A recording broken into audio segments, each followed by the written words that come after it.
I love the late May organized team activities podcast with you, Dan, because it just is something to talk about that's Bears related. And I feel like we got some good news this week, right? Some developing news about our quarterback. He's Dan Wiederer from the Chicago Tribune. I'm Dionne Miller from ABC 7. I like that Justin Fields is telling you the plays and not reciting the plays, even if it is May. Right. That's the compliment that Cole Kmet, the tight end, paid to Justin on Tuesday, I guess it was, that we were out there viewing practice and talking to people afterwards.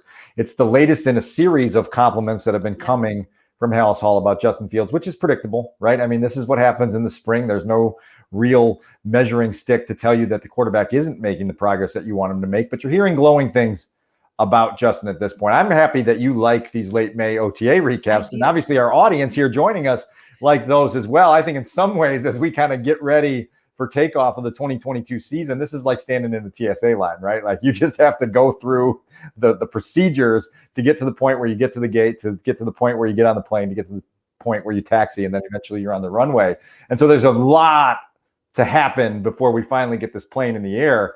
But look, I've written down a handful of things that we've heard on the glowing side of Justin Fields here just in the month of May alone. Luke Getsy telling you that no one works harder than Justin Fields, that he feels like he's a little bit ahead of schedule, learning the system and putting in the work to understand the nuances and figure out where things go. You had Matt Eberflus on Tuesday talking about the beautiful deep ball that Justin throws. Surprising? No. That's what we talked about when he arrived here after the draft. You had Cole Kmet, the comment that you just shared a moment ago. You had Lucas Patrick talking about the zip on Justin's ball and about how when you come to a place like this and you join an offense that has a quarterback that was drafted 11th overall, you have high expectations. And Lucas Patrick said a week ago that Justin is exceeding those expectations right now. All promising things to hear. But listen, we are a long way away again from seeing the progress that means progress is being made, right? I think training camp is going to be a great measuring stick and a litmus test to see, is Justin understanding what he's seeing? Is one bad day followed by a second sloppy day, or can you put those bad days aside? There's a lot that needs to happen here, and this is all on Justin now. And I have a lot to talk about with Justin in this episode, but you know, this is his team now, right? And I think he understands that, the organization understands that, and now it's how fast can you get that steering wheel and get that thing in the express lanes. I think what we're hearing is him taking ownership of the team in a different way. I think even that we've heard that last year he didn't really know where he fit in because he wasn't the starting quarterback and there were louder voices in the room and he wasn't sure where he fit, kind of led to his stutter start of a rookie season, right? It was like, oh, good. Oh, not so good. Oh, growing pains, all this. I feel like what we're hearing is he's saying, you know what? I'm here. I can do this. They believe in me. I believe in me. I know I can do this. And he's got that confidence that is just there when he walks in the room, that swagger. And it's showing up in these ways. So I do feel like I know it's early and we can say that all we want. They're in pajamas. They're not really playing football. I get it. But when you're looking for anything to show you that this franchise, this offense is moving in the right direction, those are the promising things you want, right? A leader, somebody who's going to be there, somebody who's bought in to this new coaching staff and this new regime and this fresh new energy. I think Fields is doing that. So a couple things. Lucas Patrick used the word juice. This is a huge word for me. I actually give out stickers to our travel baseball team after every game to the one player who showed the most juice in the game, right? So I love juice. I get some grief from people in the media room for bringing up juice too often in the locker room or to players. But Lucas Patrick said that Justin has that juice, and it's a young juice, right? It's a second-year guy in his 20s still trying to galvanize the guys around him. And that juice is important, and that juice has to be genuine. That juice has to be backed up by performance, right, Dionne? Because juice only goes so far if you go out and you then struggle reading defenses, getting the ball where it needs to go, getting it where it needs to go on the right timeline, right? There's a lot that's going to go into that in absorbing Luke Getsy's system overall. So Justin's juice has to be constant from this point until the end of his career as a Bears starter, right? And that's a responsibility that not all young quarterbacks comprehend and understand. It can't just be an initial jolt of juice just because there's a new regime here, there's a chance to take ownership of the steering wheel. It's got to be every day in the way you prepare, in the way you prepare your teammates, in the way you prepare the entire offense to have success. So let's see how he can sustain that, right? That's a very important test on this. Another thing, I had a chance last week, I think it was, maybe the week before, to jump on a conference call with the Monday Night Football crew, Joe Buck and Troy Aikman, who are going to have the Bears in October in a very cool matchup that we talked about on our schedule release with Mac Jones versus Justin Fields. And one of the questions I asked Troy was, hey, How are you going to be measuring growth for Justin in year 2, understanding that, listen, everything changed, right? The whole regime changed. You got a new head coach, new coordinator, new pieces around you, an offensive line that is reinventing itself to fit the system that you're running. And this was Troy's direct quote. He said, ultimately, it's based on wins, but does he help the team win? Does he play the position the way the position needs to be played in those moments when winning hangs in the balance? And I thought that was a great way to sort of put a very basic guideline on how we're measuring Justin going forward. Because listen, we can all grade this thing on a curve and say there's going to be rough patches and speed bumps and bumpiness in this first year of a new offense, learning the system. But when there are games that are there to be won, is Justin the one that's winning them? Is he the one that's losing them? And so there's no hiding behind it's a new coach. No. It's a new regime. You're in the 11th pick in the draft. You're the quarterback that this organization believes is a generational talent. That's what they told you a year ago when they drafted him. This new regime has told you they have confidence in him. So now, when you get back out on the field, September, October, November, December, January, are you winning games for your football team? Simple, right? Yeah. Well, and Dan, that's like the measuring stick for a Bears quarterback that no one's measured up to, has been the reason they're winning games, has been can lead their team to victory. That hasn't been a subline for any quarterback that has been there in the last, decade. We've always been relying on another aspect of the game, mostly the defense, which I don't think is going to be there this year. So it's interesting to see.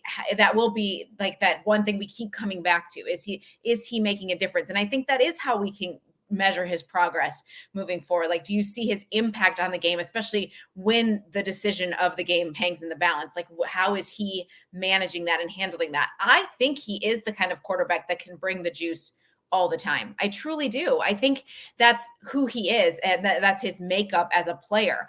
I think last year was very eye-opening for him. I mean, going through all that losing for the first time in his career and being somewhere new. And there was so much uneasiness you could tell in Matt Nagy and everything that he did. And so this is like a fresh start for a lot of people, but namely Justin. And I think we need to give him that space to kind of grow into it. So this is an interesting segue into something I wanted to bring up, because Justin did a series of interviews this week. He's promoting the C4 energy drink, and he went on some various platforms and did interviews and talked about certain things. And this was from an interview with Fox that he did. And he was talking about culture, right? And this made headlines in certain places because Justin said, we're kind of just trying to reculture or getting the culture in the building. I don't think our culture was the best culture last year. Okay. That quote might not come as a shock to anyone. It probably is not a surprise to you or I. What my question is here is, the next time that we get a chance to talk to Justin, the next time we get a chance to, can he elaborate on that? Can you please tell us what you mean by that? Because I think that's important to understanding who you are as a leader and exactly what it is you value. If you're going to be the hub of energy in that locker room, you're going to be the guy that's setting the tone. You need to let others around you know what the culture is that you're trying to establish. It's got to come from the top first. General Manager Ryan Poles, Matt Eberflus, Luke Getsy. But as a quarterback, this is the biggest criticism that was ever made of Jay Cutler, is he couldn't be the hub of energy for that entire locker room. There wasn't a place to go plug in and say, hey, I'm going to go plug into Jay's stall and get that energy, right? So what is this culture? And so the reason I bring this up is because you say there was some uneasiness in Justin's rookie year, and I think you're right on that. I think what's important to understand, though, is that Justin jumped on a train that was going off the rails after it was already going off the rails. Yes. Right. And so it's easy to criticize others for not having the right culture in a season that started because they were fatigued at how the previous 2 seasons had gone, right? And had lost faith in their general manager and their head coach and their coaching staff. And so Justin jumps on that after there's already questions, right? You and I would agree that when we get to the end of the 2020 season and George and Ted sit on the Zoom conference and they tell you, we have the utmost faith and confidence in the collaboration of Ryan Pace and Matt Nagy, that a lot of the world was scratching their head, including a lot of players in that locker room, right? And so it's easy to criticize that when you jump on midstream and not realize that 2 years previously, when they were 12-4 and winning the division, everyone was lauding the culture. Same people in the building, same leaders, same coaching staff, for the most part, the same players. It was a fantastic culture. And so I really need more definition of this nebulous term culture that gets thrown around so much, particularly during regime changes, to understand exactly what Justin is after as he tries to set a tone for this group.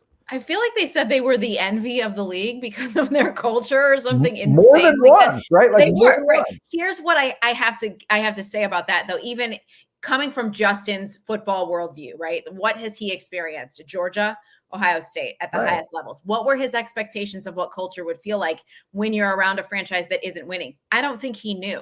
So it's hard for me to give him that space to be like, okay, I'm going to allow his opinion to impact what truly was going on. I mean, that is just his opinion. Correct. And he wasn't there before. He has not been around it when it's winning. And when they're like, if he had been there in 2018, would he have said, we do have the best culture? Well, yeah, of course you do, because you're winning games. And when you're not, that means everything's going downhill. Everybody's attitude is down here, right? Everybody's feeling the heaviness of that, namely a coach who could feel that his job was on the line, and even a GM who knew his job was on the line. And I think that can impact that a little bit. So I want to know what Justin was feeling in that. And then I want to know, can he leave that behind now that the new regime is here? Can it not linger with him? Can he not feel that negativity anymore moving forward? And that's what I want him to explain more than anything. Yeah, I've always said that in the NFL, culture's greatest value is in helping mediocre seasons become disastrous ones, right? Yeah. And the Bears leaned on that. They used it as a heavy crutch in 2019 and 2020 when they were losing games for a month straight.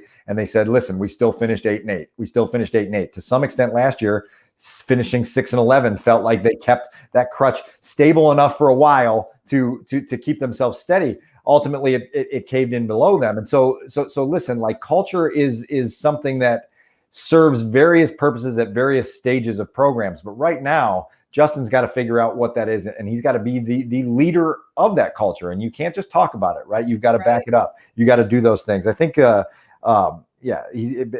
him saying that our culture wasn't the best last year, it's something that requires more specifics, I think, for it to have the validity that I think he wants it to have, and not just be a quote that gets thrown out and makes buzz headlines across the blogosphere. So we'll see where he takes that. Look, there's a couple more weeks of the organized team activities program, which you're obviously looking so forward to with the enthusiasm that you have. My favorite thing. We're going to get the full team mini camp in June, and then we're going to break, right? And then we're going to come back in July at House Hall for a grind of a training camp.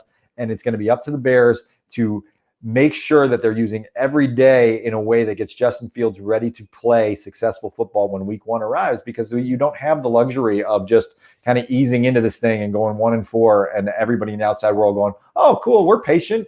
Justin will be fine. If they're 1-4, there's going to be a lot of alarm bells being sounded, justifiably or not, by a city that is tired of 1-4 and 1-3 and mediocrity and everything else.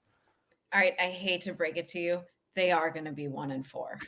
I'm sorry, but that we are here to help you get through it. That's all. We're here to help bring you back, keep the perspective on, and one step at a time. Yeah. And hang with us through the rest of the weekend, and we'll have another video for you with some other players not named Justin Fields that we're looking forward to watching take a step in 2022. There's going to be a lot of talk about that. And so Dionne's got you covered. It's that way. I got you covered. That way. It's always backwards. And so we'll see where it leads us.